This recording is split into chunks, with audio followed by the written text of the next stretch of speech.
Assalamualaikum warahmatullahi wabarakatuh.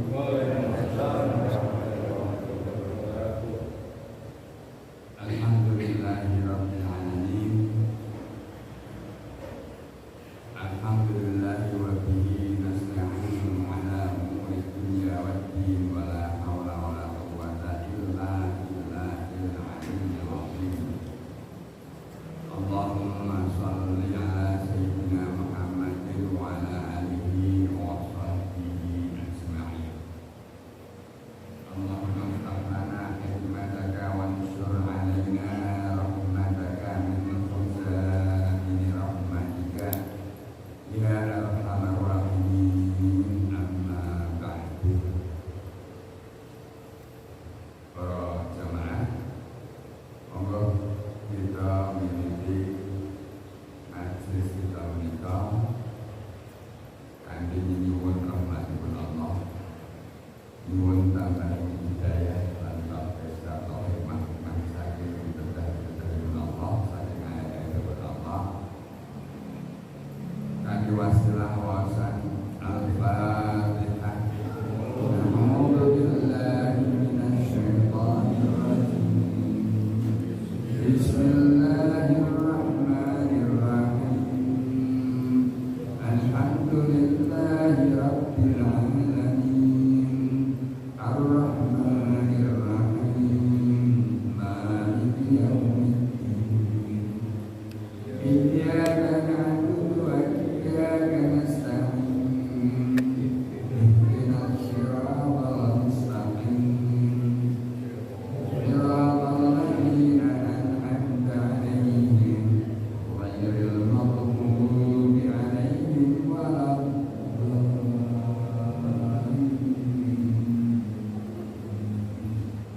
Amin.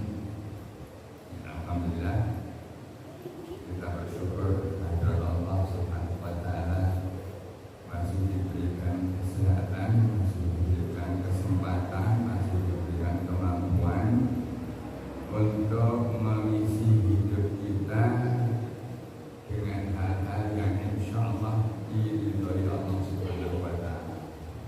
Masih diberikan kesempatan untuk tetap taat kepada Allah Subhanahu wa taala. Semoga anugerah yang semacam ini terus dilanjutkan kepada kita, ya. Dan semoga kita bisa memanfaatkan anugerah tersebut dengan sebaik-baiknya. Karena apa? Kita insya Allah akan selalu mengingat bahwa kita saat ini hidup itu tidak hanya untuk hidup saat ini. Saat ini kita hidup, tapi sebenarnya kita tidak hanya untuk saat ini saja. Kita masih berpikir, alhamdulillah terus berpikir bahwa hidup yang sesungguhnya itu adalah nanti setelah kita melewati hidup ini, hidup yang sesungguhnya. Sekarang ini kan hidup ya hidup kayak setengah urip orang. Karena apa? Kehidupan dunia yang kita jalani saat ini adalah permainan. Sendau-sendau. Hidup dunia itu laikun walahun, ya, laikun walahun, permainan, sendau-sendau.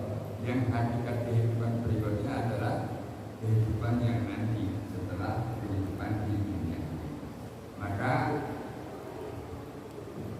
dahulu Rasulullah sebenarnya pernah memprediksi, walaupun sekarang kita mungkin sudah bisa menyaksikan. Saat ini itu kan seperti apa yang disampaikan oleh Rasulullah zaman dahulu. Nanti suatu masa akan datang satu waktu, ya, di mana manusia-manusia itu, ya, akhir zaman terutama kita, mereka sangat mencintai 5 hal tapi lupa dengan 5 hal. Apa itu 5 hal yang dicintai? Yaitu pertama adalah dunia itu sendiri. Wong cinta dunia kan sedemikian kuatnya, ya, sehingga saking cintanya terhadap dunia, orang itu lupa kepada akhirat ini. seringkali mereka rela mengorbankan kehidupan akhirat atau kepentingan akhirat demi memperoleh kehidupan dunia. Maka sebenarnya kalau sekarang ini orang berebut kenikmatan dunia, kesempatan dunia, dibela-bela dengan menempuh sesuatu yang melanggar aturan Allah. Contohnya kan banyak. Untuk jadi sekarang katakanlah untuk jadi orang terhormat harus punya jabatan, sementara untuk memperoleh jabatan harus melakukan kecurangan. Kalau tidak melakukan kecurangan, menyuap, nyogok, betul. Karena mereka cinta dunia. Mereka lupa bahwa itu semua nanti akan dipertanggungjawabkan di akhirat. Yang kedua, nanti akhir zaman itu manusia itu begitu cintanya sama kehidupan sehingga melupakan kematian. Kalau tadi yang dicintai dunianya, sekarang yang dicintai kehidupannya, hidup dunia itu. Makanya Rasulullah dulu juga pernah bersabda bahwasanya ada satu penyakit yang disebut dengan al-wahdan. Al-wahdan itu apa?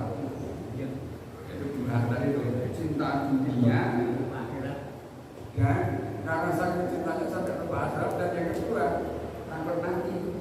Ya, takut mati itu akhirnya kan karena senang yang dunia. Padahal walaupun orang-orang itu kalau ditanya jadi kan oke sih banyak yang tahu. Yang dunia ini jadi ibaratnya seperti permainan tadi.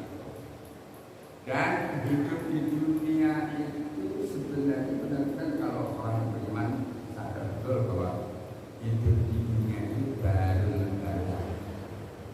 Dunia itu disebutkan tempat ujiannya Gusti Allah untuk manusia. Sumbernya ke tempat di mana musibah, fitnah banyak terjadi. Dunia maka dari lembaga tempatnya mata ujian Allah untuk manusia. Apakah yang diuji itu hanya orang yang beriman saja? Utamanya orang beriman, walaupun sebenarnya orang yang tidak beriman pun juga tetap diuji. Kalau tidak orang beriman sadar dunia ini sebagai sumber bencana. Kok cinta dunia itu? Tempat sumber bencana kok jadikan kecintaan itu kan kira gitu. Tapi nanti taman mati pun jomoh itu, gimana? Jadi kan taman mati kok bergerak jomoh. Bisa seneng urip kan? Jadi rasanya sate enak kan?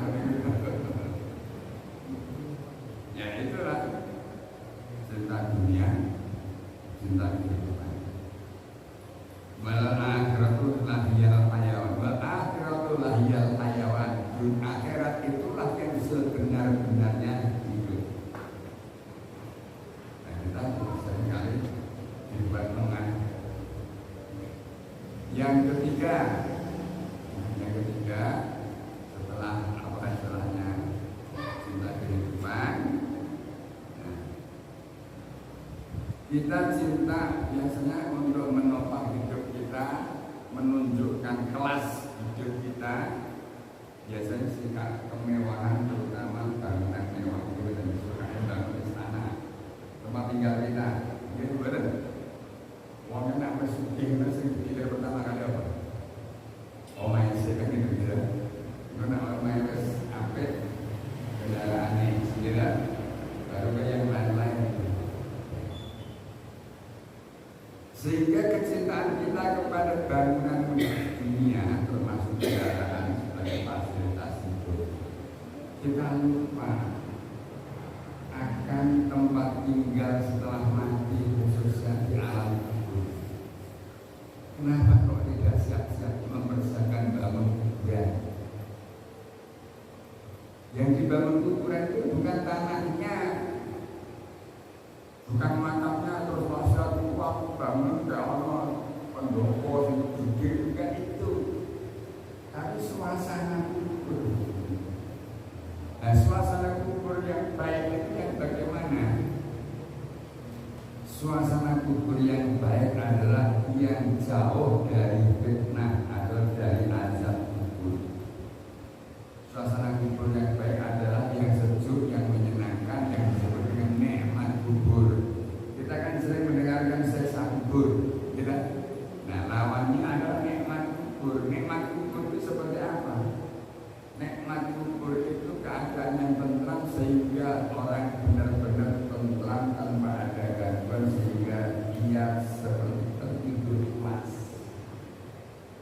Tertidur pulas, orang kok mimpi semedeni. Pokoknya tenang. Tahu-tahu nanti begitu bangun sudah hisab hari kiamat.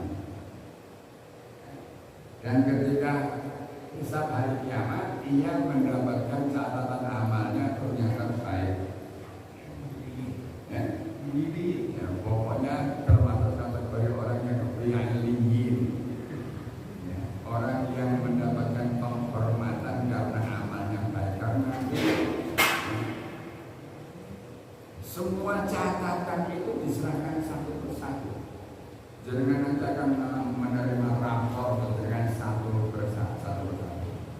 Nah, ada yang nanti diberikan melalui tangan kanannya, ada yang diberikan melalui lewat punggungnya atau tangan kirinya. Ketika mereka membaca, ada yang wajahnya berseri-seri karena melihat catatan amalnya yang begitu baik, dan ada juga orang yang menyesal setengah mati. Mali hadal kitab, mali hadal kitab la yughadiru shaghiratan wa la kabiratan illa ahsaha. Ini surat Al-Kahfi. Celaka kita. Ya wailana, mali hadal kitab la yughadiru shaghiratan wa la kabiratan illa ahsaha. Buku ini catatan ini ada yang tertinggal sedikitpun. Artinya catatan buruk yang disembunyikan, yang dirahasiakan itu satu pun tidak ada yang ketinggalan. Saking cermatnya malaikat pencatat. Setelah melihat seperti itu, orang mengatakan ya laitani wa yaqulul kafiru ya laitani kuntu turaba wa kuntu sudah Kenapa? Belum dihisab itu sudah merasa sengsara. Sengsaranya apa? Belum dihukum, belum dipukuli, belum di macam-macam. Sengsara menderita rasa ketakutan yang luar biasa. Menderita ketakutan yang luar biasa itu siksaan juga. Padahal itu belum dijatuhkan hukuman. Baru melihat catatan amalnya sendiri sudah ketakutan. Padahal nanti hisabnya panjang itu. Hisabnya panjang, semakin sengsara. Kalau orang yang benar-benar beriman itu dia sadar nanti setelah meninggalkan dunia, dia akan masuk kepada satu masa yang disebut masa tunggu. Masa tunggu itu tempatnya di makbarah, bukan di kuburan, bukan di makbarahnya. Makbarah itu tempat dikubur jasad, tapi ke alam barzakh. Maka perlu dipersiapkan alam barzakh itu dengan amalan yang baik. Kalau perlu bawa teman yang baik. Teman yang baik siapa yang bisa memberikan syafaat kita dalam kubur? Apa yang bisa memberikan syafaat dalam kubur? Salah satunya adalah bacaan Al-Quran yang baik. Juga termasuk ilmu yang diajarkan kepada orang lain untuk berbuat baik itu. Nanti ada wanita itu bisa memberi syafaat di alam kubur, apalagi nanti di hadapan Allah.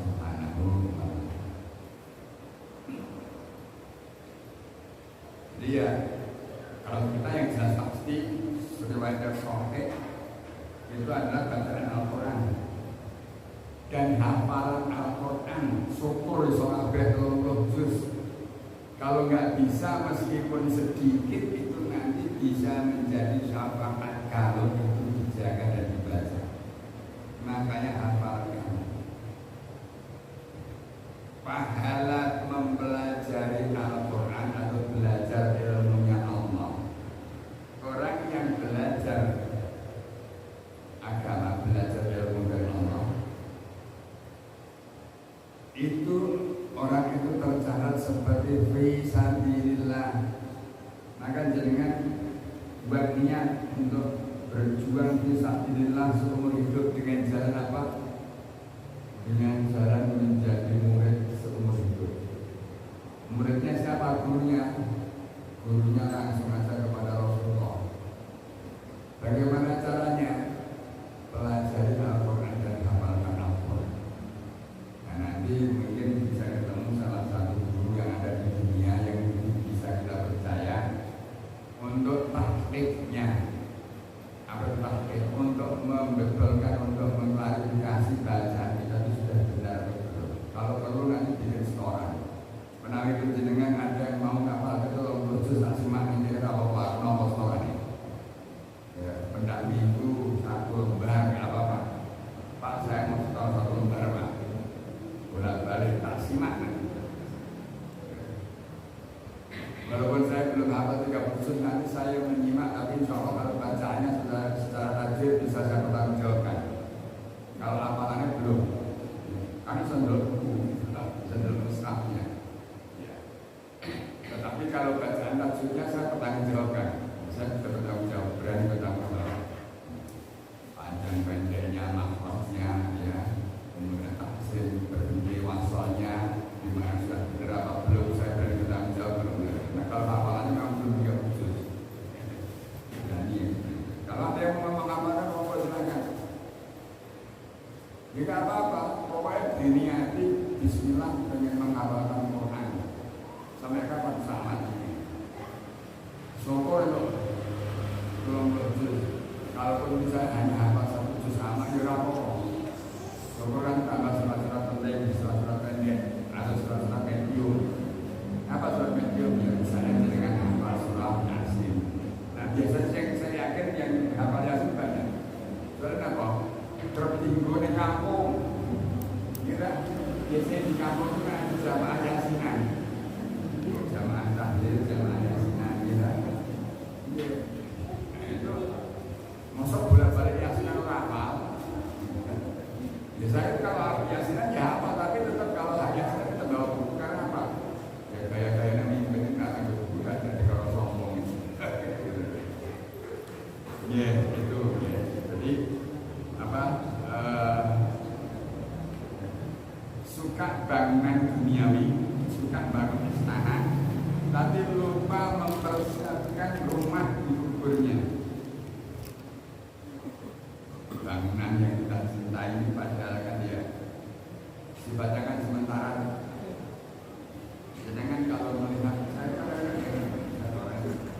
kalau zaman dulu saya maklum orang dahulu keluarganya besar, bangun rumah besar, keluarganya banyak gitu. Kumpul yo. Tapi kalau zaman sekarang kan itu sudah kurang relevan bangun rumah besar gitu. Biaya perawatannya saja tinggi, mahal, mahal juga mahal, bahan bangunan juga mahal. Sementara yang dipakai cuma sak kamar. Pendoponnya nganggur, pendoponnya nganggur padahal sesuatu rusak. Nah, kalau dulu kan orang bikin rumah itu pendoponnya kayak setuju belajar setir mobil. Saya pakai mobil. Nah, kita mestinya harus justru mempersiapkan rumah tinggal sebelum ke surga di alam kubur dulu. Dan juga termasuk kalau di surga nanti kan sudah otomatis mendapatkan hadiah itu kalau memang kita sudah memposisikan diri daftar sebagai ahli surga. Jangan daftar punya kartu ini, sudah punya kartu surga. Sudah gede apa? La ilaha illallah. Itu harus yakin itu dengan harus bisa. Karena sekedar bawa menawa jari, aku yakin lah. Karena Allah sesuai dengan perasaan kita kepadanya. Jadi jangan waspada. Itu kira-kira kok tak nama kita mau ada kok bener apa piye? Orang ragu gitu. Dia mantap gitu, mantap. Kemudian yang selanjutnya orang suka harta, tapi lupa dengan hisabnya. Jadi lupa dengan hisabnya, pada hisabnya itu luar biasa banyak. Ada kisah dulu zaman tadi ini, ada seorang pengen menemani mayit, pengen melihat ditanya.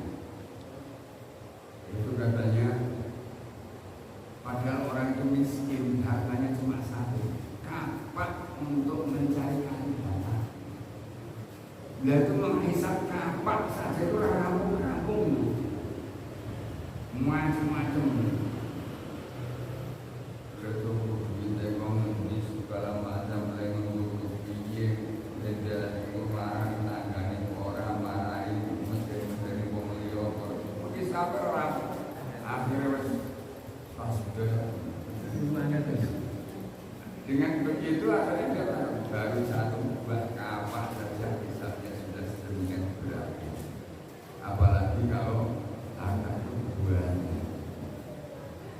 Maka ada mengatakan salah satu sahabat Rasulullah yang paling kaya, Abdurrahman bin Auf, itu kaya sahabat dekatnya Rasulullah yang tetap lebih suatu keri.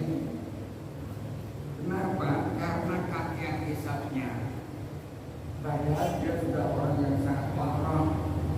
Orang warok itu orang yang tidak terikat hatinya dengan harta bendanya, hartanya melimpah ruah. Sekarang itu harta Abdurrahman bin Auf lebih dari 200 triliun kalau dikurskan sekarang. Lalu itu kalau sekarang orang misalnya pemilik perusahaan mobil terbesar Elon Musk, Sugiro yang banding Abdurrahman bin Auf dan hartanya real. Dulu itu kan kalau Elon Musk itu hanya virtual ya. Itu real zaman Abdurrahman bin Auf. Hartanya ada berapa emasnya ada berapa kalau itu uang dinar itu uang emas itu ada berapa tumpuk. Itu real itu. Zaman dahulu. Karena dahulu belum ada perbankan, belum ada uang dalam bentuk gesekan, belum ada. Semuanya uangnya hartanya real. Kebunnya berapa luas. Saking ini pengen kaya, saking ini pengen bosan jadi orang kaya. Tapi kalau harta dibuang-buang kan juga nggak boleh. Dia sedekah sudah nggak kurang-kurang. Sedekah juga nggak kurang-kurang. Setiap diminta Rasulullah untuk bersedekah untuk infak, ketika mau berangkatkan pasukan perang, dia luar biasa kalau nyumbang. Sampai musim hujan yang berlebihan, korma seluruh Madinah itu menjadi busuk, dibeli semua sama dia dengan harga normal seperti korma yang 3 ben gitu. Habis itu kan korma busuk kan nanti dibuang, dikira dia sudah kalau dibuang nggak tahunya datang urusan dari Yaman cari korma busuk. Jenenge Gusti Allah nek dhewe suci. Tiba tangi itu tetap suci. Tiba tangi tetap suci. Dan dibeli mahal lagi. Dibeli 3 kali lebih mahal daripada dia membeli. Oh, malah kaya lagi tak pengen melarang ning majelis suci. Nah, awake dhewe iki pengen suci tiba nangi itu melarat. Ini pernah dia das. Jadi itu bedanya kalau Allah. Tapi ada juga orang yang kayanya juga melimpah ruah, tetapi ia tidak mendapatkan berkah dan tidak dirahmati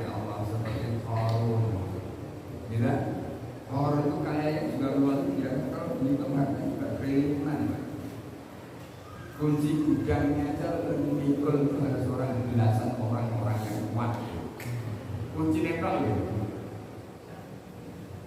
Sinetron itu harus belasan orang yang kuat. Belasan orang, kayaknya satu dua orang, belasan orang yang kuat. Ya, hartanya berapa? Karena hartanya itu tadi dalam bentuk real, bukan kok bentuk virtual. Kemudian yang terakhir adalah orang suka mencintai makhluk. Mencintai makhluk itu segala sesuatu selain Allah namanya makhluk. Bisa cinta kepada sesama manusia lawan jenis, cinta kepada barang-barang mewah ciptaan Allah, ini masukkan kata benda tadi itu. Cinta kepada misalnya kalau orang zaman sekarang punya hobi kelainan koleksi barang-barang antik, ya kan? Dan pokoknya cinta makhluk. Dan kepada cinta kepada makhluk salah satu contohnya cinta kepada manusia. Ada nggak orang cinta kepada manusia mati-matian sampai berani mengorbankan melupakan Allah? Banyak kan? Demi mencintai kekasihnya walaupun berbeda akidah rela meninggalkan agamanya hanya karena bisa menyanding bersanding dengan pasangan. Demi mencintai pemimpinnya, pemimpinnya walaupun bela mati-matian, ya, loh, sampai membela yang namanya membela sesuatu yang salah. Itu kan jelas dia ikut salah, betul. Dan ini Nabi itu pernah bersatu. Barang siapa yang mendukung sesuatu yang salah, kemudian yang salah itu akhirnya dianggap benar dan diikuti oleh orang banyak, maka pendukungnya tadi ikut menanggung kesalahan orang banyak. Apalagi itu pemimpin politik kita, presiden itu tukang ngapusi, didukung berkat dukungan seseorang, dia akhirnya menang jadi pemimpin. Nah, pemimpinnya nanti banyak ngapusi orang akeh menang, maka pendukung-pendukungnya besok dari kelompok sisi itu melu nang misalnya kabeh. Tapi kadang-kadang kan demi cintanya, setianya kan seperti itu Pak, dia rela mengorbankan dirinya demi nanti dengan bila-bila kalau sekarang bahasa kita misalnya si anu mania, dia anu mania gitu. Contohnya seperti itu. Hati-hati. Cintailah kalau kepada makhluk. Cinta atau benci itu yang sebenarnya jelas. Ada istilah ungkapan bahasa Arab yang kadang-kadang juga sering dinisbatkan sebagai hadis Rasulullah, tapi apa benar atau tidak. Tapi kalau saya cenderung mengatakan itu bukan hadis, tapi ungkapan bahasa Arab semacam kata-kata mutiara.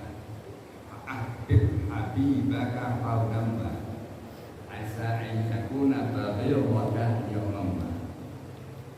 Ahbib habibaka haunamma asa ayyakuna baghiraka yawmamma.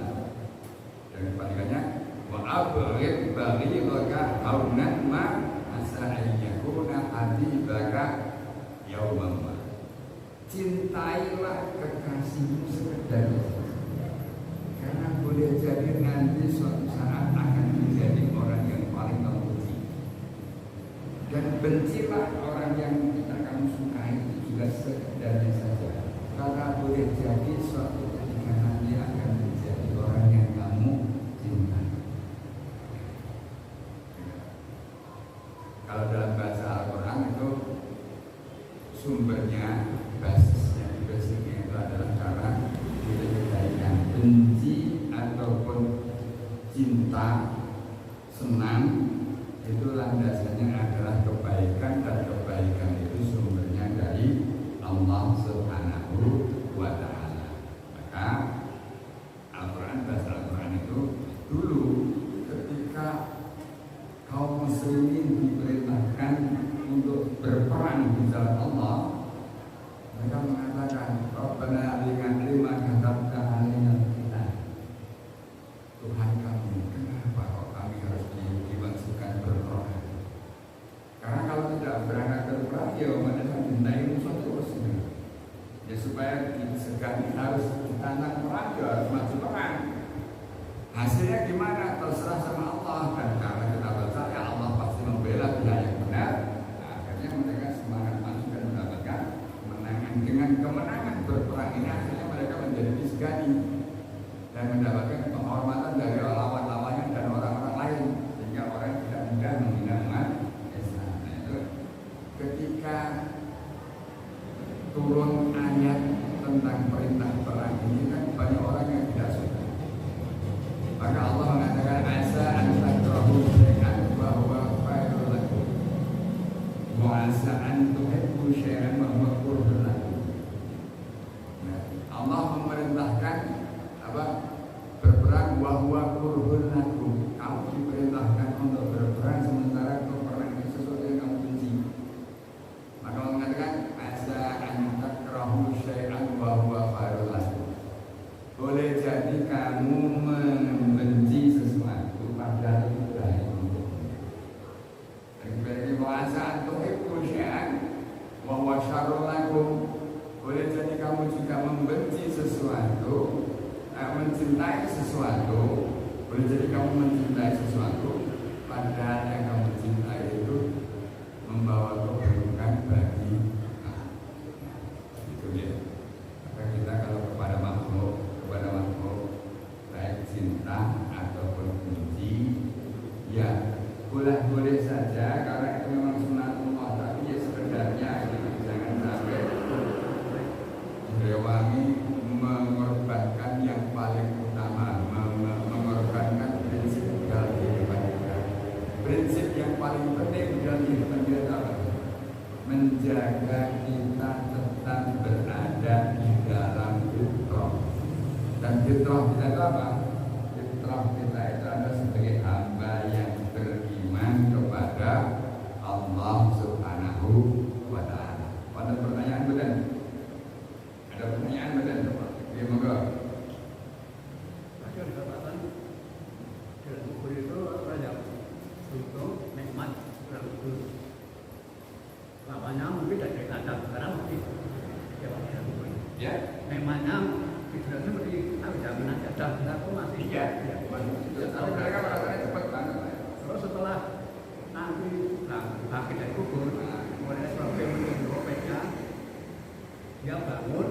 Tadi katakan ada berima dari sebelah kanan orang yang beruntung dan dari belakang orang yang celaka orang juga yang katakan orang itu nanti berima salah satu bukan di antara dua pemegang tanaman itu.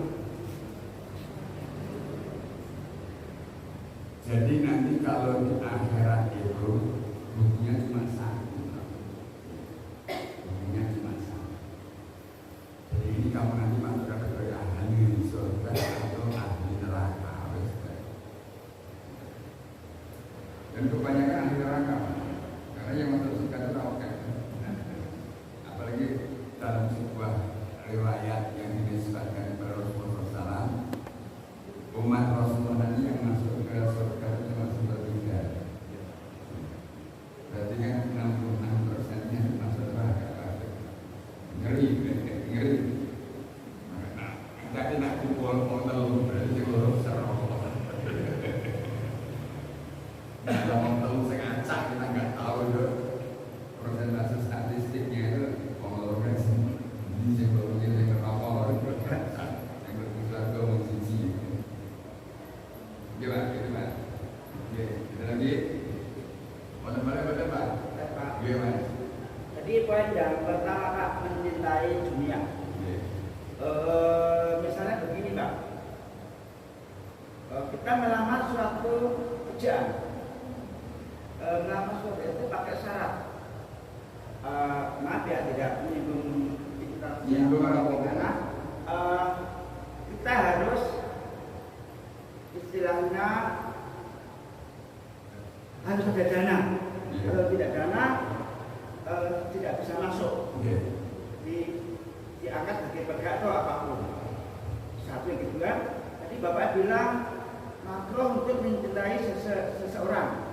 Tapi kalau seseorang itu masalah macam ustadz atau kiai, bagaimana Pak? Ya. Oke.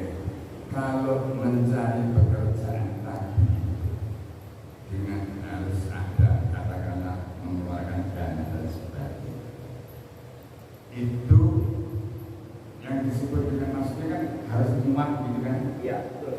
Suap itu adalah uang atau sesuatu bentuk hal yang menggembirakan yang diberikan kepada pihak lain dalam rangka si orang yang membayar tadi mendapatkan apa yang tidak menjadi haknya, tidak menjadi haknya.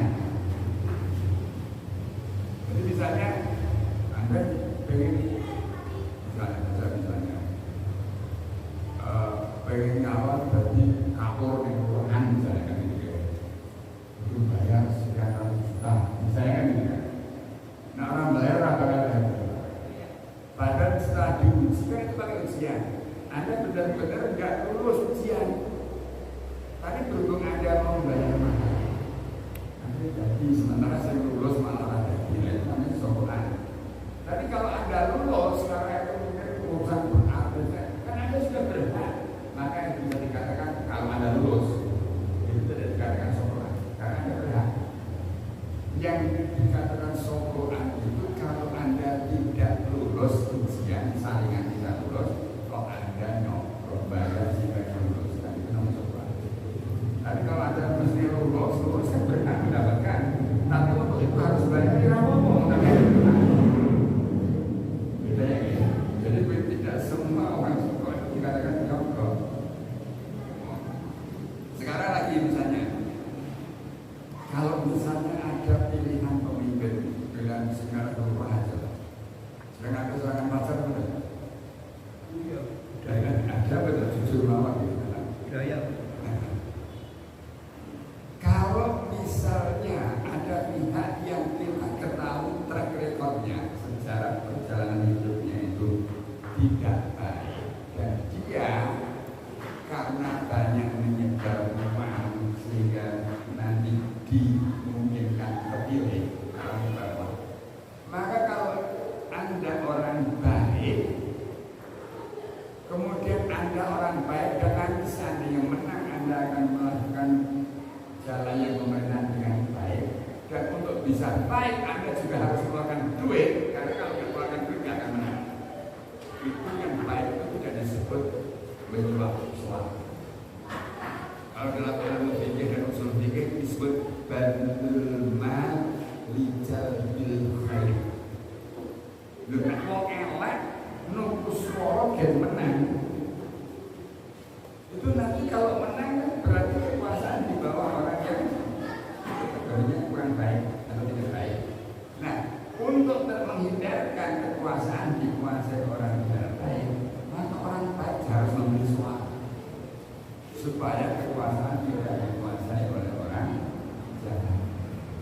Ketika orang baik memberi suara ini tidak disebut sebagai risyuah, tetapi ini disebut dengan badlul mal lijal bil khair, supaya artinya mengeluarkan dana atau uang untuk merebut kebaikan supaya kekuasaan tidak jatuh kepada orang yang zalim. Itu kalau ulama-ulama mengatakan seperti itu. Jadi tidak semua uang yang dikeluarkan untuk membeli suara rakyat itu harus masukkan ke suatu. Tetapi itu nanti ketika sebenarnya di awalnya baik, di tengah bisa berubah menjadi buruk. Hukumnya bisa berubah ketika ia sudah mendapatkan kekuasaan, berubah orangnya, itu jadi masalah kayaknya. Yang awalnya boleh, nanti berubah jadi dosa. Jadi walaupun dulu sudah dicat sebagai baik, itu oleh malaikat dibuat ke dia lain. Kondisi jadi apa yang benar, tapi setelah mendapatkan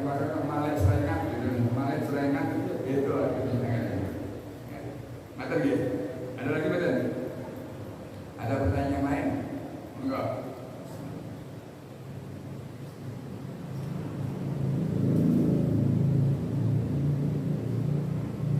Nanti poin yang kedua Bapak. Oh iya, apa sih tadi Mas? Kata Bapak bilang makruh bila mencintai seseorang. Bukan makruh Mas. Makruh itu artinya kita jangan mencintai orang berlebihan. Berbeda mencintai yang berlebihan dengan bentuk takzim. Kalau takzim itu karena ada sesuatu yang daripadanya kita mendapatkan penghormatan. Tapi kalau mencintai membabi buta dan mencintainya total sampai kita berani mengorbankan prinsip hidup yang benar, itu bukan hanya makruh. Ya. Contohnya, ya tadi saya katakan, terus seperti orang yang kamu cintai, salahnya gimana? Misalnya kamu mencintai wanita pasangan hidup, calon pasangan hidup misalnya, bahwa tidak seakidah dengan kamu, dia bukan orang Islam. Kamu cinta, kamu sudah selalu cinta, pokoknya ya karena cinta saya rela mengorbankan agama saya, melu agama NPE. Itu kan membagi kita kan namanya. Kalau yang begitu itu haram, bukan hanya makruh itu. Ya, ada beda.